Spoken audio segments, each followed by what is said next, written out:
I was chatting a little while ago to somebody who was talking about a lot of pain that she's been feeling, a lot of guilt, because she realized that there was something going on with her son and someone who was living in their home. And what was so disappointing is that there was very poor behavior towards her son. And she just said, in a way, she knew that that was going on, but she wasn't able to do anything about it. So for her, it was just such a terrible, deep sadness that she realized after the fact, when it was revealed that actually her son had been badly abused, that that she felt that she should have been able to clue into it and do something about it at the time. And so a huge amount of guilt and a huge amount of sadness, obviously, for not being the mummy and not protecting and not knowing and not realizing. And she said what was unusual is that she felt there was something wrong, but she just wasn't able to act upon that sort of sense or that feeling, that instinct, and do something about it at the time. And so the remorse is such a huge element then that comes in as we feel very disappointed in ourselves for not picking up on signals. And it's hard. I know it's so hard. That we all are in these places where these signals are coming in, and we're just not really able to always connect into signals. And the reason is because we've just not been practicing enough.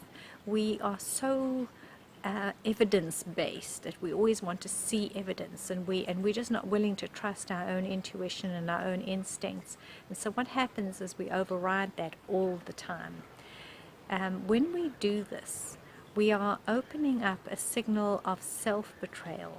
And this is a really, really hard signal for us to open in our own being, because betrayal is one of the most painful chords of the human experience.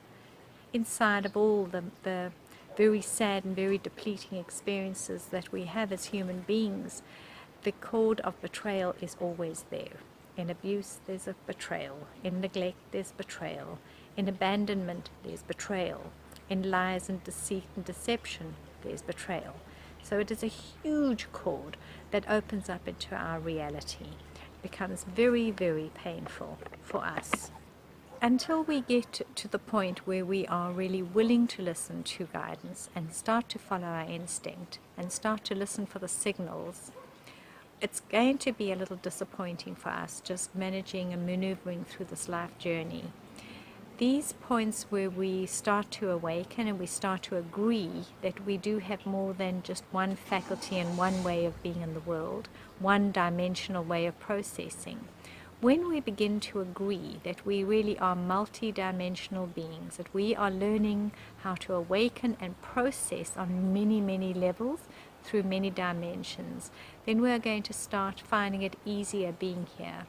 But in the meantime, please give yourself some space and some grace as we starting to shift away from our places of pain and suffering, of this depleting and downward spiraling vortex. Give yourself some grace and love and honor your being. We are really doing the best we can right now. If we continue to do our best and we continue to hold the space with grace and love and kindness to self first, we're going to be able to get it right quicker. So I wish for you to really be gentle with you and to be kind to you. And even though we have to make some very hard choices in this world, and even though some things are very, very hard for us to manage, we really can use that hard pain as a point of contrast, so we can change our mindset and our perception for something that it is, that we truly wish for and deserve and long for in our lives. So may you be blessed, and may you feel a deep sense of inner peace coming into your heart, mind and soul. So much love. This is Joy Truscott. Many blessings. Like a bird on a tree,